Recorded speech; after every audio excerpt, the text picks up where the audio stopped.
Assalamu alaykum hormatly izleyijiler.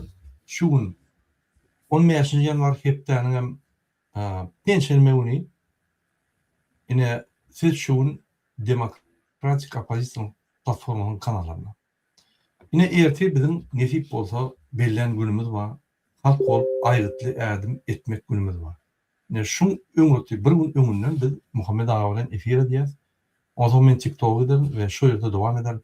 Erti saat 7'de Frans wagty bilen ýa-da Türkmenistan wagty bilen 11'de men efirde bolarym. Açyk efirde bolarym we ýanky bolup geçen zatlar beýan ederim. Şonuň üçin ine men telefonlaryma, men kontakt Telegramda adresim bar. Telegramda maňa girip bilersiňiz, bize gün efirden ýanky video berip bilersiňiz, biz şo efiri gün efirde görkezip bilersiz hemme materiallar. Hormatly izleyijiler, şu men bilen gepleşige Muhammed Ağa gatnaşýar. Muhammed Ağa, assalamu alaykum, hoş geldiňiz. Salam Murad ağa, salam vatandaşlar. Muhammed Ağa, ýanky başlamaka men bir klan video görkezýän, ondan bir temamyz başlady. Çünki bizim temamyz ertirki, ýagny halkyň çykyşy. Şo barada gurulmalar we şoňa bagly atlary biz size beýan ederiz. Biz häzir başga tema ýok, iň esasy tema şo. Türkmenistan ertirki çykyşlar, ýani halkyň çykyşy barada.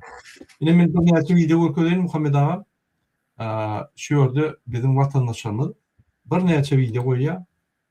Biz onu gıýta analiz ederler, ondan biz dowam edeli esasy temamyzy. Haram dadyla. Gawatdyňa men haram dadyla organ işgäleri hemmäňde de ýön içinde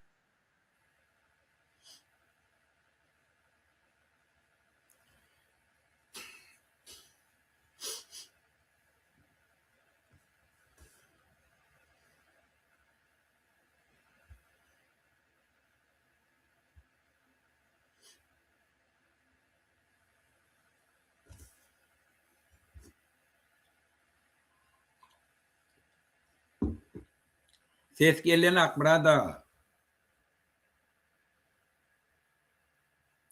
Murad ağa, ses gelenak. Ine gelýärmi? Şu an gelýär. Başyndan goýup bolýar, başyndan. Gawatdyňa men haram dadyla organ işgäleri hemmäňde de ýön içinde bar haram dadyla.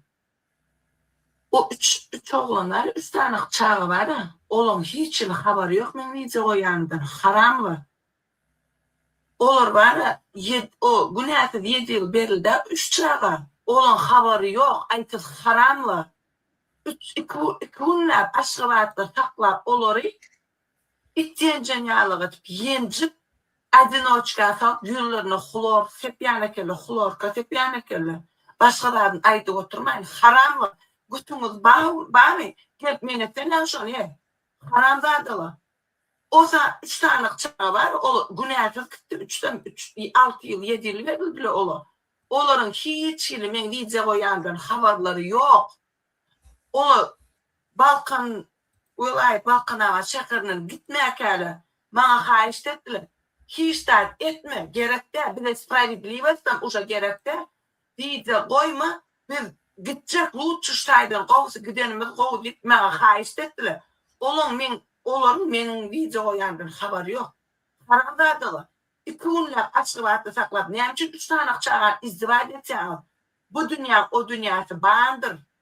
O dünýäde siz hataplaşyrsynız, utançsyzlar. Siziň öz çağılyňyzdan bandyr. Allah can Hudaý. Siz çağılyňyzdan tapyn. Öz 3 tane çağı 3 tane oglan şep izdiwaj etýäňizde öz çağılyňyzdan tapyn, Hudaýynyň tapynlar. Hormatly prezidentimiziň şu video öňünden çykmazmyka? Hormatly serdarymyz, bize bellak goýar şeýdip. Ine Balkan welaýatyny olsun, ýene bir welaýat olsun, bellak yndan bildirip berýärler. Wezipä, organ işgärlerini hemmäňiz viziatga alýaňyz diňe boldy. Pulun ma bolsa diýeňki dogry diýär. Pulun ýok bolsa diýeňki näde? Men size dakazat etip görkezjek. Bir şeýle sizi radyň, meni şeýle rady ba. Доказательствам ba. Siz ettirşime terötadır. Men sizi ettirşim, men prosta çıkarmağını tüydüm. Siz fikretçağız, men şeyle gepleyen, men de doказательство yok mu kadıyağım? Burçça adım veriyorlar mı? Kimdi dertte sonra da ağırdan. Yıkıcı adım veriyor. Şu adım verdim, şu götünü fiktirmem sizin eylekten adım ayttırıyorlar size. Götünü fiktirmem, eylekten adım ayttırıyorlar size. Sizi ettirşime terötadır. Kadar şakarcasından başlaya balkona çelli yetti ağırdan aşağıdan tutuyor. Siz ettirşime teröt haram adılı.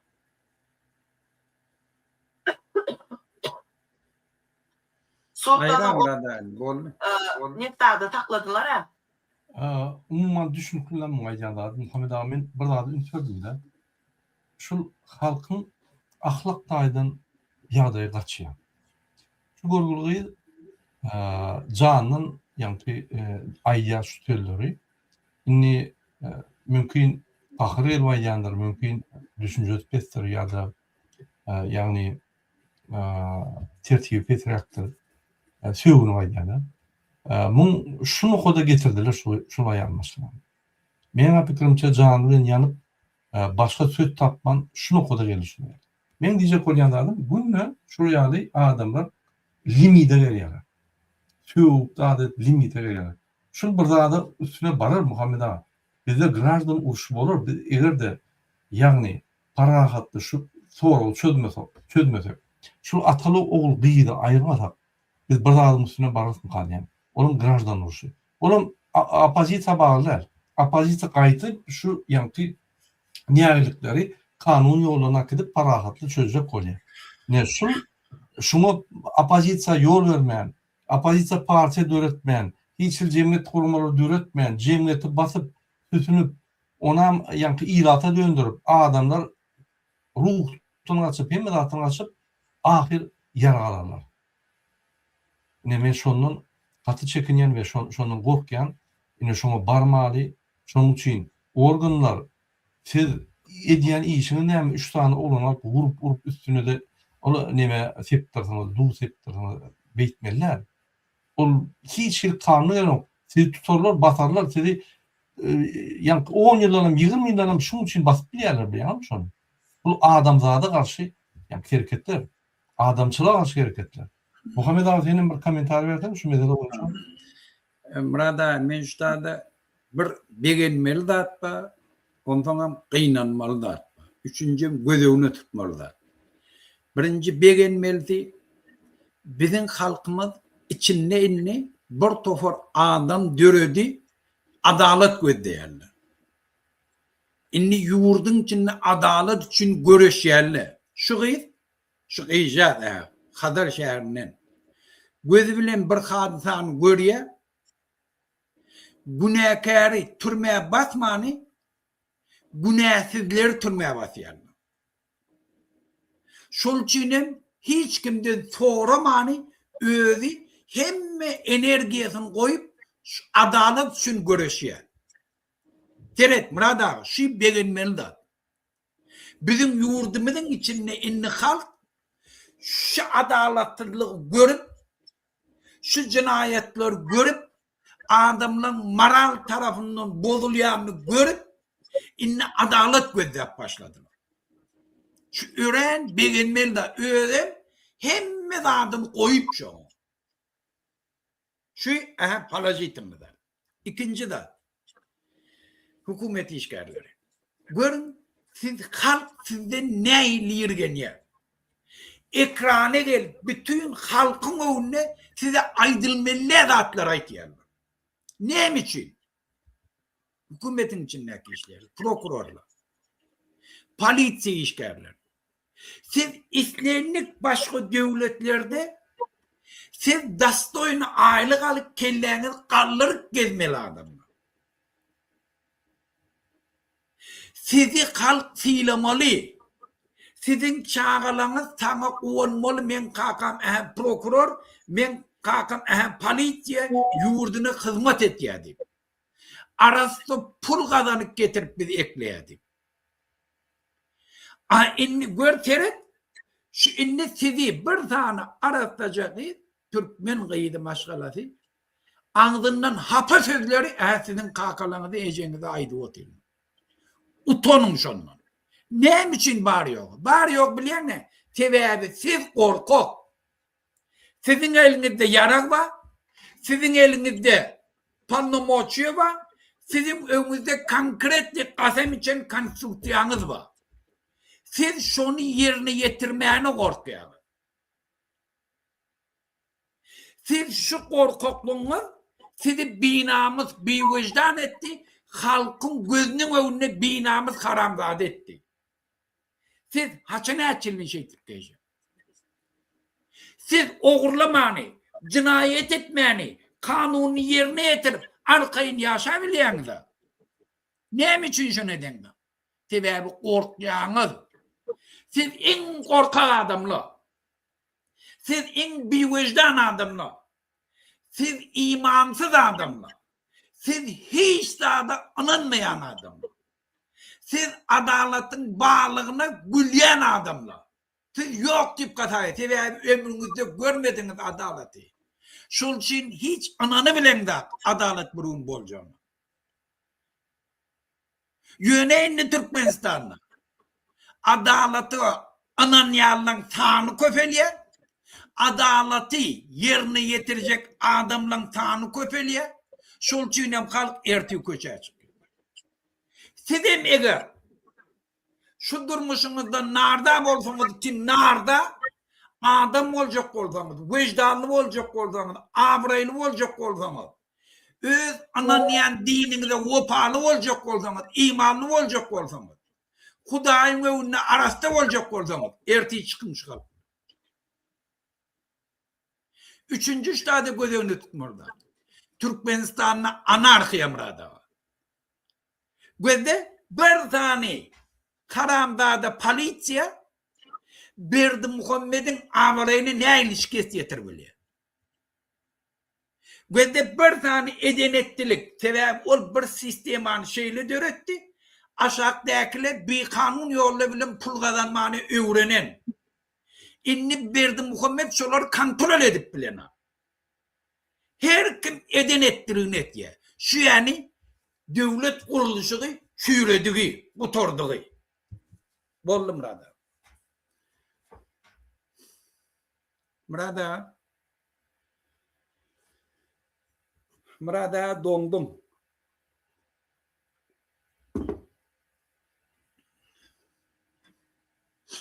Eşliyen mi? Bollum ben Murada. Eştiriyor. Ha boldu. Şimdi ikinci nimeye geçerli video diye aydalat yok yankıda. Has binamdır yandalatlar da. Adamlar yiyem şoma varıp yankı ekranına varıp hukuk koruyan kurumları kanunları beca edin deyip ekranını öyle diye. Öyle bütün dünyaya yarayan ekranını öyle diye. Binatan yadayla şeyle. Şimdi indiki video seyredelim. Bu maglumat videosu seyredelim. Lütfen hormatlı iyileşler. İçine giriyor. Rasmat. Kod işleyen tadı open Android security open.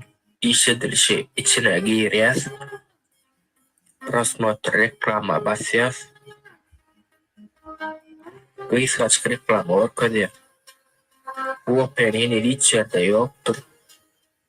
Open server'e basıp İtalya'da oymalı. Başka da bir yurt işleyen Litva ulen Latvia. Hava penem işlem başladı. Tutorial videoların devamlı gelme için like ve post etmeyi unutmayın. Anka efire açıktır.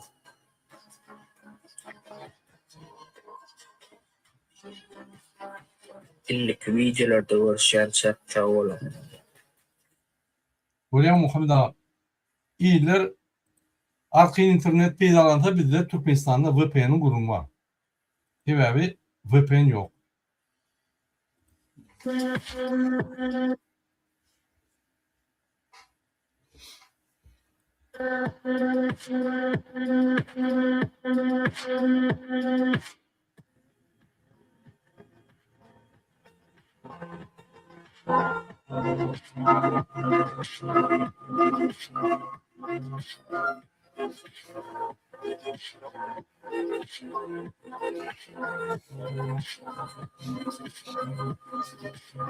Biz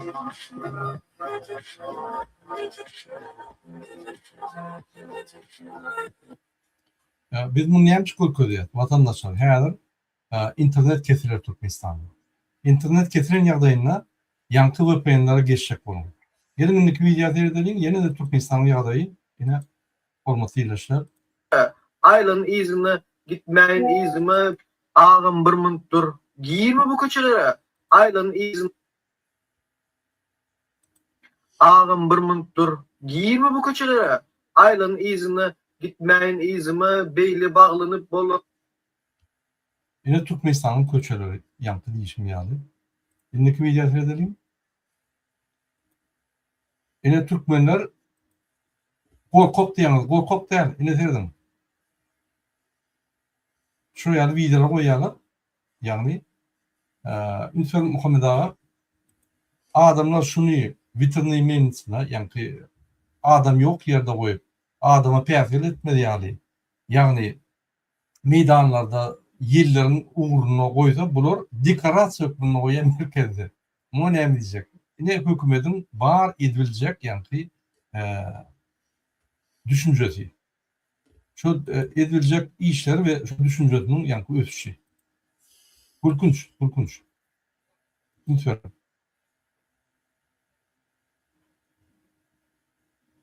Tozuna karşı ventilatör deyip yankı gülüyorlar hükümetin üstünden. Yine dün ben Hayatımı teorim et. efir ettim Muhammed Ağa TikTok'ta. Ondan Durmut diyen bir vatandaşımız geldi.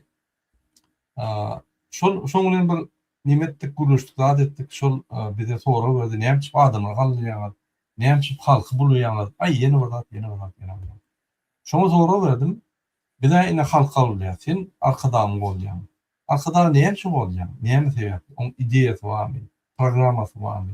Oň milli ideýasy barmy? Türkmenler sindirýär, ýa Türkmenler motivasiýa ýoňak giderýär. Ýa doktrinasy barmy? Ýok. Ýa siýasat çökmünde maksatlar barmy? Ýok. İşit gördünmi? Ýok. Ate näme bolýar? Näme galandy? Ýani köşklerini gurdy. Her vilayetde özüne, çağlarına, piçiklere, itlere, atlara köşkler gurdy.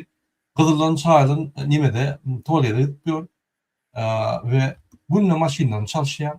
Maşin varını özüne alıyor, rally edip basmıyor kediyemi, zozluç kediyemi. Aynen keyif çakıyor. Onun näme keyfini olacak mı? Ya keyif ideyasını olacak mı? Hiç tadı yok. Halkın onu kim çıkmalı? Kim ideyası olsa. Şol ideya yani doğrudan halka yani eden ýagdaýynda halka hayır var olsa. Onu başvurun. Bu hiç tadı yok. Onu yankı bir güde soru verdim. Näme bolýan diýsem anyk jogap alyp bilmedim de. Ýöne şu videoda men şunu açyk öwjek bolýan. Şu videoda problemler aýdýar. Problemler aýdýar, şu çözmeli diýip ýani misal getirýär. Ine gelin dinlärin. Men gollamakmyn ýöne. Hayatımı teorim ettim. Yegencemi yatan yer ýaltyň imanı hemra bolsun aýat teorimi geçtim. Yine de çık iyilime gaýtdym. Şu aýda hemen şu size video çekip otyr. Näme çitlere burada gezen bolýar, öwliýärlere, mazarlara baranda birine sorap barmalymy? Ya pul vermelimi? Men düşünmedim. Men düşünjem näme boldy? Şu aýda o taýt yerinde sadaka goýulýar, goýdum keponda. Yani öwliýär boşluğa, öwliýär girecek bolsam o taýda hiçme pul verilenok, badilenok, İzine gaýtdy, balona o taýt geçme diýär. Men şu pikirde, men öz pikirimi aýdýan size. Kanun bar bolsa bir dini adamlar bar bolsa seredin mene öz pikirimi aýtdym. Bu Näme diýär? Ýani öwle girecek bolsam sadaka diýip ýani pul bolýar. Bolmasa gonamsa bu ýerde zat ýok. Ýa o ýerde bir avantaj, wyýda ýok, hiç zat ýok. Ine bu näme diýecek Muhammed ağa? Burada menem şu hakkında neme koydum da bir video. Şurada ünfürüm olsam şu avtomatiski hani kanuni başlattı yadına düştü Türkmenistan'ın içindeliğini o zaman teredinde ödüm deyip gepini şu tavuk başladı. Ve de vatandaşlar şu adam Türkiye'de bulun vakti dine şu internetin üstüyle pul kazanmak için, view almak için bizim bar aktivistlerimize sevip başladı. Yoksa şu adam özü güzeranını görecek olup öz yurdunu taşlap Türkiye gelen adamdı. Eğer yurdu kovuldu şu adam hiç şu tak gelip işlemeye haceti yoktu. Yani onunla da öz nefsinin eşeği olup da bizim öne çıkan kahraman aktivistlerimize dil getirdi. Yani ona mişta diyor. Bir tavır viyuqadanını ilerleyen adamla var. O zaman şoňurundan pulgadan başlattı. O zaman Türkmenistan'ı devam ettirdi. Hem işte bir kişilerini döretti. Türkmen devleti şunu kömek etken kadı. Öz alıp barayan uğram, öz arkası barlığını görkedi bildi, işini ölçeğini. Şeytirven bırak halkın önüne çıkan adamı öğürlü. Bir tavır kömek eden yerler vardır, men bilemem, onu yana iderlap durma. Yöne hükümetin karşısına yerine getiriyen adam. Yöne bir adı bilin vatandaşlar.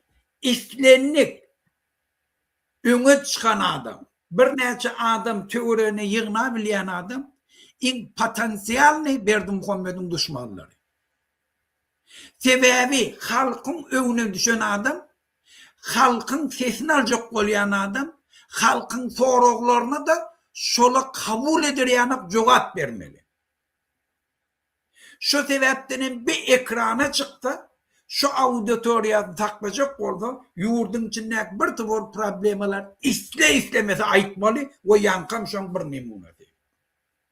Şu sebepten şunun hemmesi bunu türünü ubijde yanıp duran adamla bizden beter berdi Muhammed yiyecek adamla. Göne haram yoldan pul gözlep bizim kahraman aktivistlerimize dil getiriyen adam. Şol için men şonu verecek maslahatım. Şu yurt sen, şu yurdun hakiki siz. Siz şu yurdun baylığına iyi çıkmalı. Sizin ata babalarınız şu yurdu korumak için kılıç bilen göreştili orslamanın. Cüneyt Kallı öz malını, mülkünü, vatanını, namusunu saklamak için bar mümkünçilikleri bilen göreştili orslaman karşısına. Siz bugün korkup binamusçılık etiyeniz.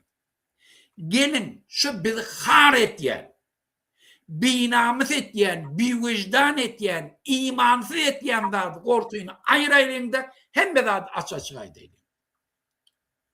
Bereket ederdi, Hudaya kasam içiyen. Men yanıma adam uğrattılar şöyle. Öye geldiler. Menden kahiş ettiler. Hükümetin karşısına dağıt koymadı. Men aydan dağıdım mı? Neyime gerek oldu beri illiydiler. Men bir aydan dağıdım mı? Sizin yanınızda kasam içiyen, şu adam birazcık halkını ettin neydi? Men üstada şun suratını koymasam tüf yüzüme diyen. Hani gayrat, hani şöyle edibildim mi şunu?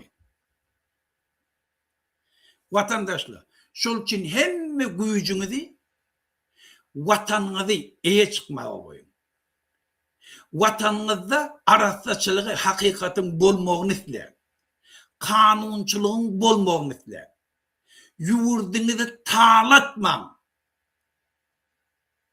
Sizin yurdunuzu tağlap, bizim halkımız betbak edip oturan adam, Moskva varıp, Ors halkına eden hizmet için medal alya vatandaşlık kör olma.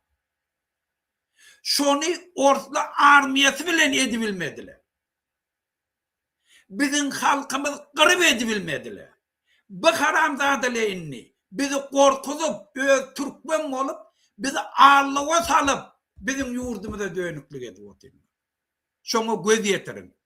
Vatandaş, öz hanam niyetinden ayrıla, gözün biraz açtı, yurdun içindeki bar problemler ayıttı, erti şu halkın önüne sen çıkmalı adam. Oldu mu lan? Tamam, Muhammed ağa, benim şol, yani köbürlük yana yüzlenen ve şol yapıp kıda gelenler yüzlenenler, biz ahir yeneriz. halkın onu utanırsınız. Ölün bir maslık diktatör bolap berenler. Men öňüm aýtdym, oň ne ideyesi var, ne halka edin kömegi var, ne ýanky bizim halkymyz bir weýran bolsa ýa bir zat bolsa ýa bir zat duşsa, ne oňa öz gynançygyny bildirdi. Hiç zat edin. Putinin guly, watan dönümi. Watan dönüp gölüdüňiz ine watan dönüp gurbanly serdar berdim Amerika. Putin'e medal atýarlar. Putin'e gaz adam näme gerek bolsa berýär, pulny berýär. Hem de diye. Biz garaşly, biz azatlygy çykmaly. Şoň üçin hökümetde işleyen adamlar, MHM, polis ve beýlekler, siz näme edip ýörsiňiz? Halky urup, gyryp, zat edip, erti jogap bererdiňiz. Bileýem gellik şuňa. Erti güne gellik biz diýredi inni. Erti birden bolaýmasa, tiz wagtda bolar şol. Doğru düşünün. Yerin aşağından aralar dedi. Şimdi açık durum ne bolly. Edwilliňiz 34 ýyllap halky gorkudyp, gözüniň owadyny alyp, gyryp, zat edip, vurup, geroy bolup, bir tane Samsun'un geroy bolup zat edip, bolbildiňiz, oň medallaryny alyp, hiç mi gerekmeyecek medallaryny alyp, oň hiç mi gerekmeyecek sözlerini eşitip. Utanmaly okmy? Öz halkyna garşy. Men häzir ofisiýerlere ýönje goýarym, Muhammed ağa ruhsat berdiň. Hormatly bizim ofisiýerlerimiz, ýani boşun terkerderler. Biz eýem bir näçe ýylyň dowamynda has jogapkärçilikli wezife işlerini ýerine ýetip gelýär. Watanyň goramak, halkyň goramak ansat işler. Siz ýürüýte, okuwlary tozuňyz, ýürüýte günne turmuş geçýäňiz, günne halky goraýyn diýip ýanky taýýar bolýar. Berekella edýän işinde şu näçeli sizin köp problemaňyz bar. Aýlyklaryňyz pes, maddi kömek ýok, sosial kömek ýok, partiýalaryňyz ýok. Siz ýagny hökümetden alýan aýlaňyz hiç zada ýetenok. Köpçüliklerini iş taşlamaly bolýaňyz. Sizin ofisiýerleriňiz, serkedeleriniz, perpodgotowka ýok, olar güýçli. Enjamlar ýok, gurallar ýok, eşikler ýok, özüňiz almaly bolýar, öz puluňyzda. Bir topar problemaňyz bar. Doktrinaňyz ýok. Ýagny terköte başy Serdar Berdimuhammedow size doktrina bermeli, ideýaly, nämetler onu ýok. Siz bilen kime garşy görüşmeli potensial howplar nirde? Şuň Eýran erti ol bu strategik potensial howplar kesitlemeli. Size onu mümkinçiligini beren oklar. Sizin bar edýäňiz arkadan ya beýlek barana, arkadan şöprat ve siredip şoň ýanky pyçaklyň ýany pistolet atýany siredip öz üçüňizden töwüp durýar. Inni film halkyň tarapyna geçin. Ene erti hak kalanma. Halka garşy böwüt bolma. Diýär, siz kime kadar hyzmat etmeli? Kasam aýdanyňyzda kime aýtdyňyz? Watanma, halkyma. Bir adama däl, ya prezident bolsun, ya on kakasy bolsun, bir kanun, bir adama hyzmat etjek diýip aýtmadyňyz da. Siz watanma, halkyma hyzmat etmeli diýip aýtdyňyz. Hiç wagt boşun halka garşy gitmeýär. Halk näme? Sizin ejeleriniz, atalaryňyz, dogularyňyz, kakalaryňyz, uýalaryňyz, sen goňşularyň, sen dost ýarlaryň ütköşe adam däl, bir ýokurdan gaçany bar, kime gyryp ýördiňiz? Siz kime garşy görüşip bolýaňyz? Polis MHM'den görüldü almaň, olar bu tolun binanyslar. Şoň üçin halkyň tarapyny tutun, halka kömek edin. Haçanla halkyň arkasynda boşun dursa, döwlet berk bolýar. Boşun berk bolýar. Haçanla boşun arkasynda halk dursa, döwlet berk bolýar, boşun berk bolýar. Ýöne haçanla boşun bir tane adamyň arkasynda dursa, boşun bilen halkyň arasyna dawa turýar. Halk şo boşuny ýigrenip başlaýar. Onu döwlet berk bolmaýar. Haçanla siz bir adam, ýa-ni iki adam bolýarsyňyz, onuň arkadagyna bolýarsyňyz, ondan beter halk sizi ýigrenjini bilýär. Ondan beter sizi hasap etmeýär. Söýgüsem bolmaýar, size ynamam bolmaýar, erti günü bir zat bol sizin gaçlaňyzdan bilýär. Ýa-ni sizin serkerdeňiz ýa-ni. Häziren barlak görüp gaçandyram atal ogul. Biz bilemdik maglumatlar aljak bolýar. Ünsürim şo zatlara. Size bir kanun sorulur, bir kanun ýagny görkezmeler var, halka garşy uruşturulur, etmeýär. Sebäbi siz halka garşy uruşmaňyzda, ya söýüşüňizde, ya atanyňyzda, ya uruňyzda, ya balat edeniňizde siz diňe bir adam üçin ýa, siz halka garşy bolýar. bir adama değil. Siz bütün dünya kanunları oluyor. Sen kaçanla ölçülerde yoluşun vuruşun ol iki yani individun arasındaki problema. Yöne kaçanla sen halk yürüyüş edenle, ofitsialne, opozitsiya bunu yani объявление ve ofitsialne yürüyüş edenle sen şuna karşı etsen ol halkara kanunlar boyunca adam gözünü yapamaz. Halkara kanunları bozmak, yerli kanunları bozmak, öz vatanına, halkına düğünlük etmek. Şunun için siz ofisiyerler, mert adamlar, erti kuyuna vatanı bir çotsa, vatanı halkı koramana çıkan, prezident koramana çıkan da o. Prezident ölüye gidiyor, Tayland'a gidiyor. Haydi verir sen nime, anamın bilir kulluğu etçe, haydi verir prezident'e. Sen halkına hizmet etmeli. Hiç vakit yükken o. Özümün, doğru anlaşılığım, çok halk oluyor, çok hizmet edişim oluyor. Şunun için erti halk kalıyor, büyük bolman, siz türlülerine geçirin, kırağaçın bir halka ne atabilecek, ne vurulacak, ve zat diyebilecekler değil. Düşündün mü şunu? Başlıklarını da. Mert mi? Halk karşı görüş yok mu? Halk karşı kanunu bozuk mu? Al eline pistolet, ana bana. Bir de diyeyim, erteki gün bir seni kovular. Yerin aşağıdan tapar diyeyim. Demokratik kapasite söz ver ya. Biz çalışırız bu orayı. Atalı olguyu çalışır, yok mu çalışır? Yerin aşağından tapar. Eğer de halka bir bırdak diyeydi, yerin aşağından tapar, oturmaz. Komisyonlar dörü diplomatiya işler, MİT diyece onu işler. Hemme şolar kaçanlar, hemme halka degenler şu kurlardan qadılıp, tapılıp, ölüsü olsa da getirilip Türkmenistan'a cezat verilince. Anladın? Biz halka elletmezsiniz.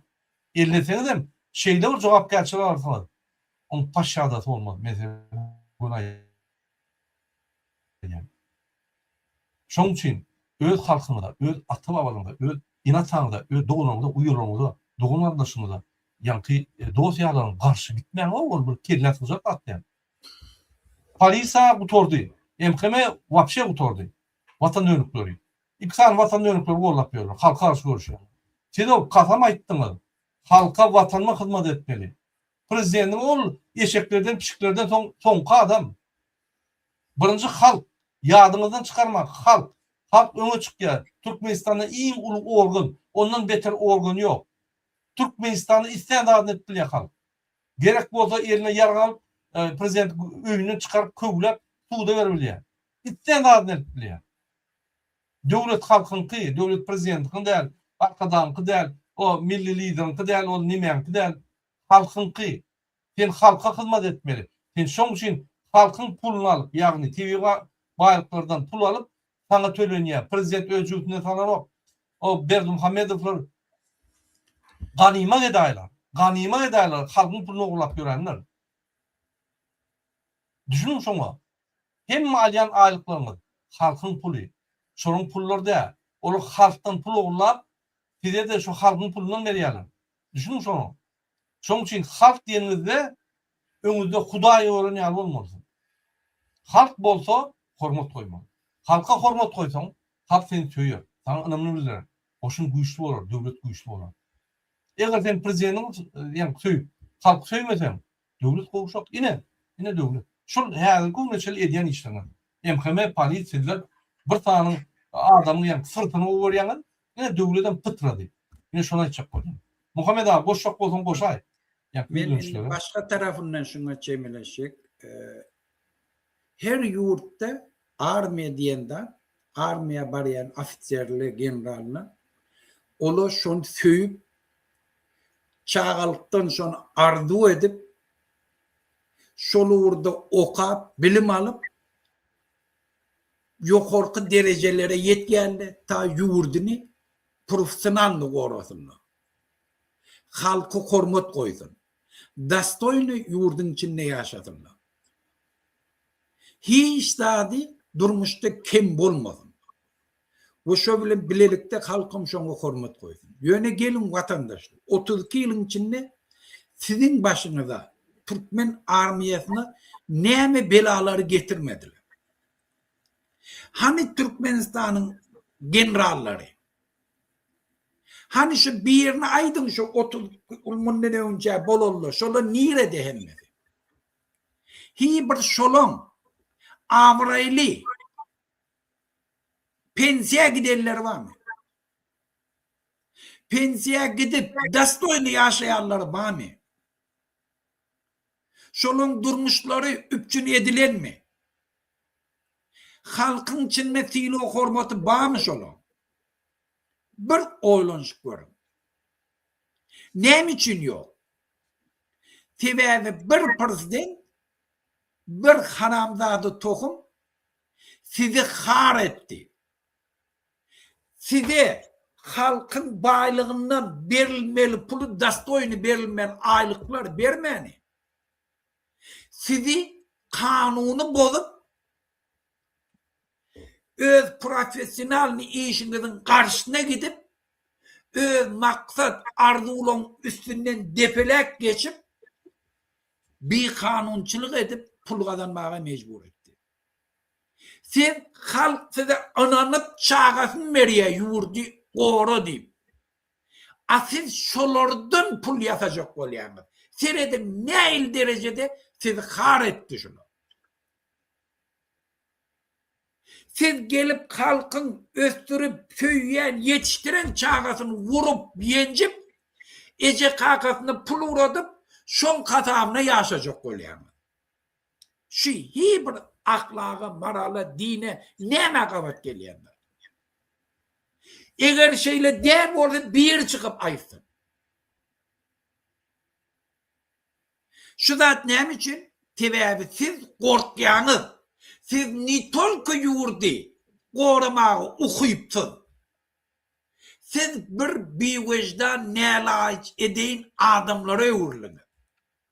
Şun kun bir gelip size İslenlik zadınızı sizin elinizden satın alıveriyor. Sebebi şun yana karamdağdaçılığı sizi öğretti şu sisteme.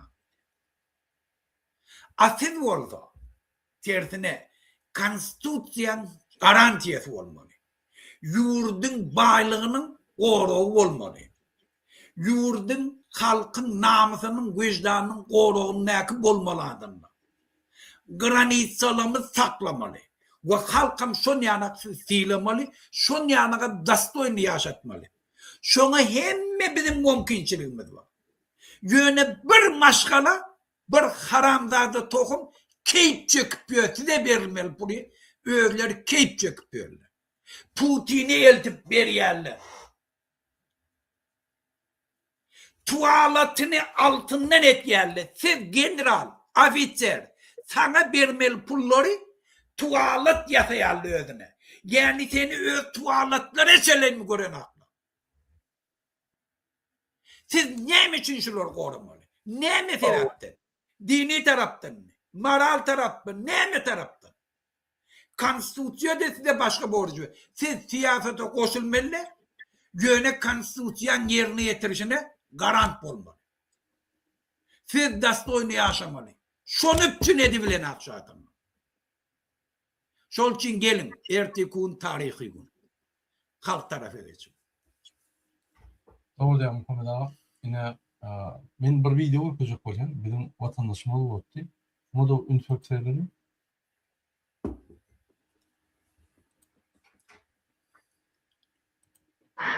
Türkmen halkım, mehruvan vatandaşlar. Sizi şu 16. yanvarda aygıtlı edmeye karşılan fırsata, tavsızlık bilen karşılan fırsata çağırıyan. Çünkü bir haramlarda atalı ol bir Muhammed'ler. Haram çiğlik tohum Türkmen'in yaltı geleceğini yok etti. Ehli bağlıklarını uğurlap, yeniden uğurluğa devam etti. Türkmen halkını yere soktu, maskar etti. Ehli kıyınçılıkları emeli dörttü.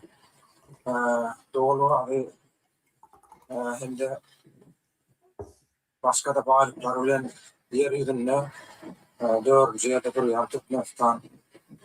Nâgip halkı ve 7 milyon halkıyla korlukta yaşap, yurttaşına kaçıp göç ediyor. Mesela bu emin dörüdülün kıyınçılık. Gelin haklarımızı talep edelim. Özümüz için olmasa da çağırışlarımızın geleceği için edelim. Hep Tanrı'daki okuda, Tanrı'daki okurkanın Mert Batyr edermen gaýdusuz altyplar sağal tokumy dälmidir feýden. Näme üçindir öz haklarymy talap etmän ýurtdaşyna gaçyp şeýdip şonu anfat ýörýärdim de. Gelin anım nimetlerimi görkezediň şerdi. Korkmaly hiç sırgatdan. Yine Muhammed Ağa bizim vatandaşımız şuraya bir yaptı. Ve yine de halkında yatadiyak hormatly ýerleşen ýertir bizim halkymyz öňe çykdy. Men hemme polis organlara, ýa-ni prokuratura organlara, sud, MHM organlara ýönýän. Biz ýeňiriz. Bizim gitjek ýerimiz ýok. Sizin gitjek ýeriniz ýok. Şu halk öňe çykanda, öňüne bäwet bolup, ýa-ni pistolet paýlapdyr diýär Muhammed Ağa. İçinde patron barmy ýokmy bilemok. Ine gurban gorkujugyna paýlapdy. Öňe awçylar çeldip tüpüňlerini alyp inni ünsürin. Awçylaryň tüpüňlerinden gorkup ýa-ni bir ýerine ýara bolaýmasyn diýip, ýa-ni hiç kime ýara bermän takladylar. Inni bolsa öz halkyna garşy ünsür Muhammed Ağa milli lider. Öz halkyna garşy ýa-ni MHM'ler, polisler pistolet paýlapdy. Ünsür. Kömek etmenden geçen. Şu halk öňe çyksa, duşup gürleşmeli şoňa. Meçitler barmady. O haja o. Yani ne doğru mu? Barıp şöyle gürleşmeli. Näme olanlar, gıýlar, aýallar, doganlar, atalar, babalar näme problem var? Aýdyň hani men çözülýän şonu. Men çözülýän bolsam men çözjek şonu. Ýok onu etmän gaýty halka garşy pistoletler paýlap öldürün diýär. Gördüňmi? Näil binamyz, näil wyjdansyz, näil idiot. Biz bunu hökümet almadık. Opozisiya durmalylar, demokratik opozisiya durmalylar. Şunu aýrynçak biz giýje bunu görüşmek. Bizim başga ýolumuz ýok. Ne näpdir diýär Muhammed Ağa? Men şu revolüsiýany geçen adam. Bizim elimiz boş. 15-16 ýaşyndaky çağa. Ýöne şu hökümetiň beren ýaraklaryny halk bize berdi şonu. Biz allyk şolar bar. O zat wagtlaýynça da halk köçe çykmaka pistoletten gorkýardy.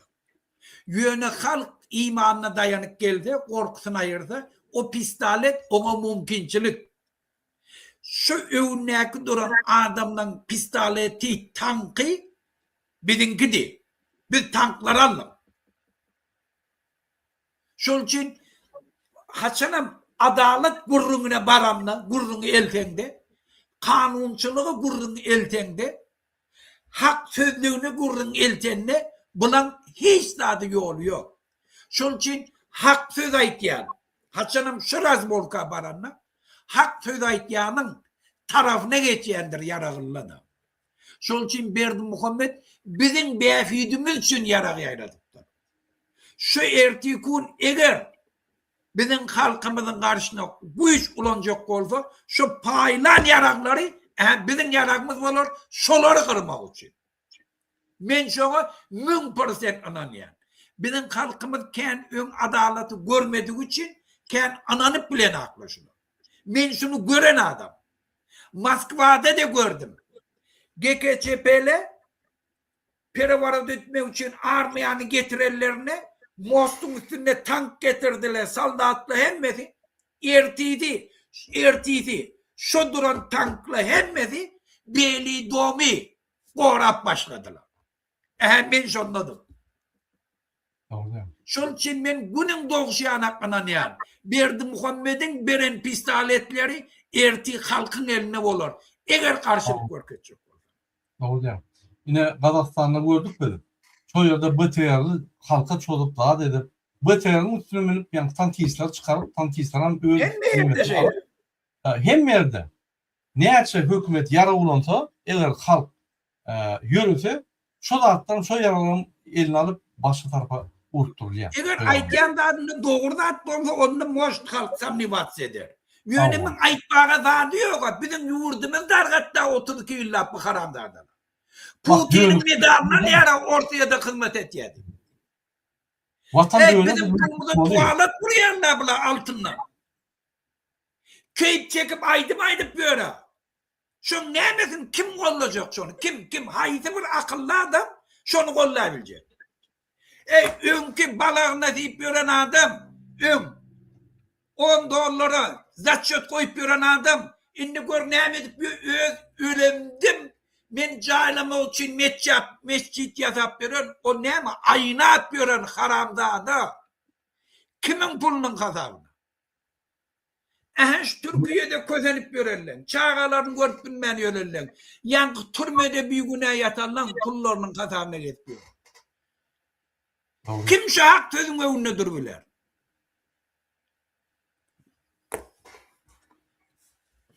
Şoň üçin vatandaşlar ertirdim aýrytly bölümü. İnşallah Allah yol verse, halkymyz gahrymançylyk görkezse biz şonu alar. Hökman alýar bunu. Şuň bolmasa ertir bolmasa bir gün bolmasa soňkun alýar. Oň gitjek ýeri ýok. Indi bilýän finala geldi.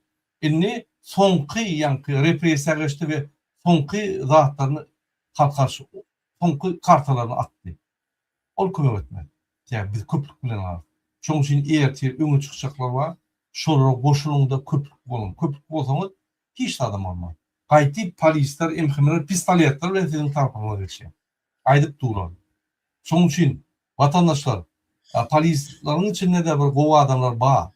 Bizim ýanlar bize ýanky gollap edýänler, halky gollap edýänler, halky kömek edýänler, emhemen içinde dowam etýär. Hemmede ýöne çukurgalyp gömämeler, baýanlarda gaty köp halk bolýanlar. Prokuraturada da bar, suwtlarda da bar, hemmede kezap bolmasa onu döwlet eýgem ýykylady. Şoň üçin hemme baýany, prokuratura, suwtlar, kadetler, emhemeler, polisler şöldäki arta adamlar ýülenýär. Geçin halkyň tarapyna, halka garşy bolmaň. Halk ertirkün, birinkün, soňkysyn 10 ýylan ýadyndan çykarmaýar. Seni tapalýarlar. Sebäbi haçanla sen polis bol, bir adama garşylyk görkezseň, ýa bir adama garşy etseň, ol bir iki adamyň ýanky arasynda dawa bolýar. Ýöne haçanla halk ýürüýüş edip, yglan edip, demokratik opozisiýa şonu bütün dünyada yglan edip, bütün dünya fokusunu şöyle beren bolsa, Trump fokusunu beren bolsa, sen hem şu halka ýanky şikayet getirsen, atsan, ursan, ýa etsen, ýeriň aşagyndan taparlar. Anladın? Biz haşy edýät halkymyza video turatlar, bir kanun olsa, bir ursa, derro video turatlar gerek, derro Telegramda ýanky bize iýeren, biz şolary bütün dünya görkezerse biz Trump'a günden uğralar. Ve beýleki döwlet ýolbaşçylaryna uğralar. Şoň üçin arkaňyzda bütün dünya dur. Arkaňyzda bütün dünyadaky türkmenler dur. Türkmen halky öz netijaňy Allah şerke diýdi. Başalançy. Erdirki öňe çykjaklara men diňe üstünlük kazanmaly diýip arzu edýär we biz üstünlük hökman kazanarys. İnşallah. Muhammed ağa, bilen bir Yankaydan dağdan men biraz başka taraftan ama aýdaýyn, öňde vatandaşlar bizim ýurdumyzda şuň bizim hemmemizin günämiz. Hiç güne öz jogapkärçiligimiz şu halkymyň şu derejeye ýetenine öz jogapkärçiligimizden boşajak bolmaýly. Öňde biz bir zat etdik, bir döwleti döretdik, özümize bela boldy. Şonam diňe bizim sesimizi çykarmadygymyz üçin, bizim tejribemiz ýoklugymyz üçin, bizim gorkaklygymyz üçin her kim öz gününü görjek bolup şeýle. Indi bir topar, biz bir opşistwan döretdik, şu moral tarapdan bozuldy, dolu bozuldy. Şu hükümetin içinde işletele de, daşın ne getsele de, şol için adamla bir-birini ananıp bilen akla, bir-birini oğurluk etkenle, dürlü bulaşıkla, bizim yurdumuzda var. Biz şunu moral taraftan düzeltecek olsak, biz özümüze gelmeli. Çi şu hükümetin içinde polisiye olup işleyen olsun, çi kenbedi işleyen olsun, çi armiyasını, çi vraçlı, muallamlı, İslenip budakta işleyenler şunun özüne gelmeli. Biz önkü geçmişteki yanlışlarımızın önünü özümüz tövbe etmeli. Bir oylanışmalı. Biz özümüzü şu vatanın önüne jogapkar duymalı. Şu vatan bizinki, şu vatanın baylığı bize sinmeli. Bizim iminde şol için öne çıkıyor. Şu sebepten şu an hem mekşe bir mümkünçilik var. Öz geçmişinin önüne tövbe edip inde melek täze durmuşu başlamanı. Bir sistema döretecek ki hiç kim oğurluk edip, cinayet edip, dürlü haramdadaçılık yol bilen pul kazanmak ihtiyacı yok. Kim etse de berkne kazanıya verirler. Hemme devletle de şey. Şu sebepten hükümetin içine girer. Önkü geçmişiniz bilen işiniz bolmasın. Gelin şunkun tarihi gününe Türkmenistan'ın tarihini täzeden yazaylı. Gelin arasta sahifadan hemmemiz ak göğüllü yuvurdumuz söyüp öz vatanımızın baylığını öz halkımıza sindirelim. Gelin bizim hiçbir vatandaşımız dünyanın hiç yerine hiç kulu olmasın. Çağ altından ayrı yaşamasın. Bizim devletimiz daşar yuvurdu. Dürlü priçinelerle gidip işleyen ya gityen adamla güçlü hamisi olsun. Türkmenistanlılara bütün dünya Türkmenleri uyanık geçsin. Şunu etmegen hiç zaten dine karamdadan ayırıp hemmemiz ak yürekten yurdun baylığına çıkıp täze demokratik devleti kurmaktan var. Gelin şuna hemmemiz niyetlenelim. Hiçbir kıyınçılığım yok. Absolut hiç kıyınçılığı yok. Vatandaşlar şu gepleri bir yerden aydımda bize Türkmenistan'dan çıkıp halk şu da edecekti pırlajeniye verdi. Men videomu 250 bin adam gördü 2 gün bundan önce. 2 bin adam like koydu. Şun 85% Türkmenistan'ın içinden neçe adam telefon ettiler bana. Ya şöyle üstünlük artık edecek, davay Huday çağırıyor, giyici ünlü Huday çağırıyor. Vatandaşlar, şu niyetli hasıl buluyandır. Şol için şunu hasıl etmek için hemmemiz özümüz cevapkar diyelim. Men nemet yani erti edilecek hareketin olmuyor. Gelin şu videonu yayradayın, like koyayın, comment koyayın. Yurdun içine karnaşlamada can edip aydayın, barın diyelim. Bir kanuni hareket. Bir kanun ne? Şuna dünya şerti, region şerti, hemme şert var. Berdi Muhammed'i şun kollayabilecek adam yok dünyanın yüzünde. Şol için dine bizim niyetimize bağlı erteki yenişimiz. Sağ olun. Sağ olun Muhammed ağam. Yine men koşulayan şu sözleri Berdi Muhammed'i kollayan yok. Dine emhemet, polis, vayenler koruması ertir mesele söylüyor. Biz dine mescitten koşkuna barsak yeterlik olyan. Koşkuna üşmeli. Ertir cuma namazından sonra.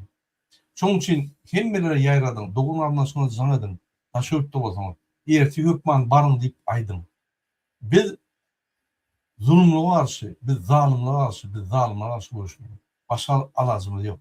Eğer de biz baklı devlette yaşayacak olsak, eğer de biz daşarı yurtların kazanan adaletliğini yankı peydalanıp görsek, onda biz hiç vakt Türkmenistan'ın adalet bilmez. Hiç vakt vatanında yaşat bilmez. Sen yaşarsın daşarıda, işlersin, gelirsin olmaya şunluk. Görürsün bu bir kanunçuluğu. Yok men buluşulukta olayın daşarıda gideyim deyip şöyle yaşarsın. Kim olur Berdi Muhammed? Öğünü olmayan çubuklar. Gürleyebilen okur. İdeyesi yok. Boş, kellesi boş. Buluş edip adamın haklarını bozup yani buluş edip pulları olabilir. Men hazır bir çat okuyorum Muhammed. Burada yine burada şu koştuk. Buraya bir mut burada. Bende armiyan, polisiyan, kopsuzluk kulluğunun halka koşulmağın dine bir cezat, bir faktör şunu çözüp biliyor. Olam halkın, bizim halkımın ne hilli derecede, ne çetanına, ne hilli önemli şu yığına katnaşayana var. Eğer bizim halkımız ne çok köp katnaşsa, şu hükümetin içindekilerin hemmesi siz tarafını değil. Sebebi şolara spasini yaşayarak. Yöne eğer olan ne adam olsa, yığınarla. Sebebi ola da bir direkt önkü yaşap duran nemesinden çıkası gelen ha. Şol için vatandaşlar. Sizin şota köp bol katnaşmanız, halis, yürekten, kahar gazaplı hareket etmeniz, beylek hükümetin içindeki işleyen adamla size koşulmağına siz çıkıp biliyor. Hatta bizim şu yığın, şu çıkışımızı nece köp yayratsak, nece köp like alsak, şunun hükümetin içindeki adamları şu iyice fikir ettirip yatırmaya ne deyin ertiydi. Şol için oğlanacağım. Giydiğini oturma. Korku oturma. Şuna like koyun, şu videonu yayradım. Şu nece köp yayransak, köp like alsak, köp comment yazılsak olun. Şonca hükümetin içindekilerin hemmesi ertireçelliğin bellisini et geldi. Nimet belliğini. Şol için şolun içindeki yayranan yaragan bizimki oluyor vatandaş. Doğru diyorum. Hamida, hormatly izleyiciler, men bir çağda okuyan size. Ünserim şunu. Yine Telegram'a giriyorlar. Şu yerde DWT deyip yazıyorlar. DWT yine ya da başkaça DWT deyip Rusça etmiyor. Bir yerde DWT chat aktivist çıkıyor. DWT chat aktivist. Ünserim DWT chat aktivist. Yine şunu girip şu yerde materyaller vardır. İstedik materyalları görüp bilirsiniz. Şu materyallarda ertirki olacak, yani yürüyüşlerinin online, yani real vaqtda informasyası olur. Diyelim şu yerde yazılmış ama ve şu yerde hem opozisiyan bulup geçen dağıtlarını bilirsiniz. Yine şu DWT chat aktivist. Ertir hem ilk köşkler biz şununla veririz. Efiri, yani köp saklabilen yok, yani şu yerde giyici onu yani gepleşikler olur. Yine oraya yani Telegram'a girin. Telegram'da DWT chat aktivist diyen bir açık kanalı girin. Açık deme. Şurada komentariyat bilýäňiz, maglumatlar bolup bilýäňiz ve azıcık dünyada bolup geçen dağıtları burun veririz ve eger de sorunuz olsa men şurada çıkışım et bilýän. Eger sorunuz olsa şurada yazın, men şurada jogabyny berip bilýän, yani real vaqtda. Yine şuraya reklam ettik. Inni ertir saat 7'de Fransa vakti bilen, Türkmenistan'ın 11 vakti bilen biz efirler açar. Talibilerin buluştuk, Taliban açar. Neyse daşlarlarına yönü protestın önünü açar. Biz kontaktta buluruz. Biz de videoları, biz de yani suratları iyi verip bilirsiniz.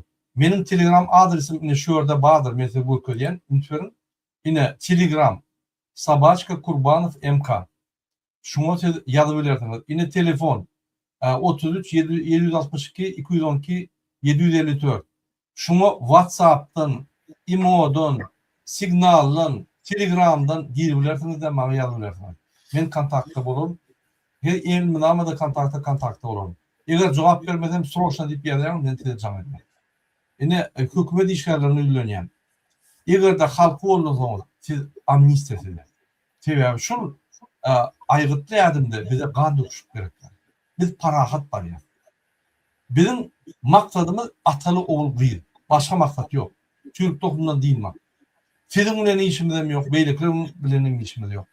Emkeme polis, vayenler, prokuratura, suutlar siz bilen ya. Vicdanınız yok mu? Nefsiniz ağıran yok mu? Halkı köz yapıyorsunuz, vurup yiyorsunuz.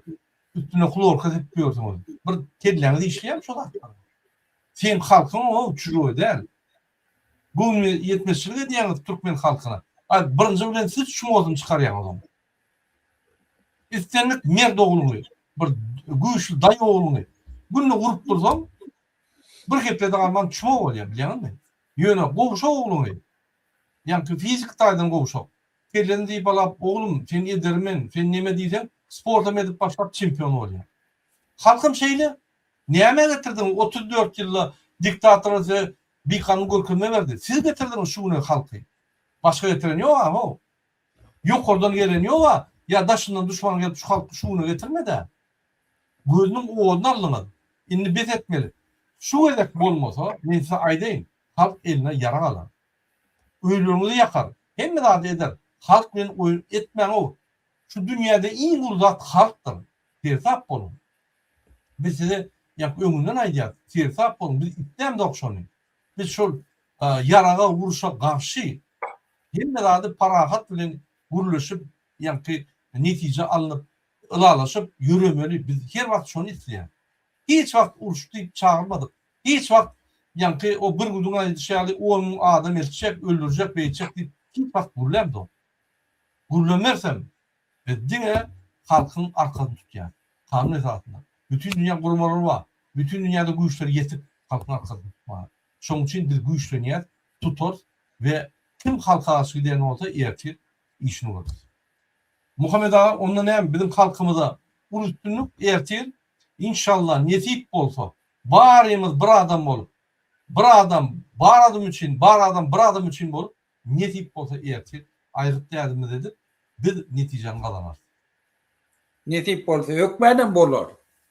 Hökmeden bolar. Ondan Muhammed Ağa şunu bilen biz efirimizi bu toraly ve ertire inşallah gatu umydymyz var. Habarlar gelýär köp ýerlerden men çykjak. Ine mümkinçilik bar. Biz daşynaklar, içindäkiler gollamaly. İsten ýa-ni usulumyz bilen içindäkiler bütün dünya fokusydy. Trump'ın fokusamsydy herkese gelmeli. Boldy. Başga ýok. Hoşsag bolun indikepleşikleri çeldi. Men TikTok'a girýän, TikTok'dan hem torumuz bolsa biz guruluşyp bileriz. Hoşsag bolun.